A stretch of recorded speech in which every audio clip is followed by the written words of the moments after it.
ಸಂವಿಧಾನ ರಚನಾ ಸಭೆಯಲ್ಲಿ ದೇಶೀಯ ಸಂಸ್ಥಾನಗಳಿಂದ ನಾಮಕರಣಗೊಂಡ ಸದಸ್ಯರು ಎಷ್ಟು? 389, 296, 93, 96.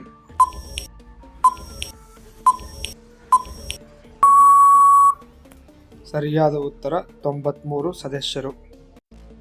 ಸಂವಿಧಾನ ರಚನಾ ಸಂಬಂಧಪಟ್ಟ ರಚಿಸಲಾದ ಒಟ್ಟು ಸಮಿತಿಗಳು ಎಷ್ಟು? 21, 22, 23, 24.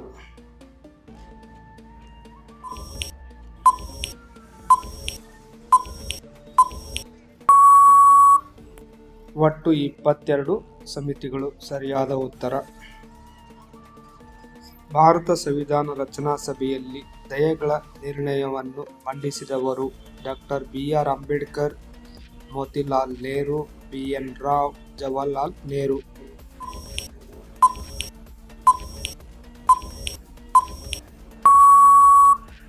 ಸರಿಯಾದ ಉತ್ತರ ಜವಾಹರ್ಲಾಲ್ ನೆಹರೂರವರು.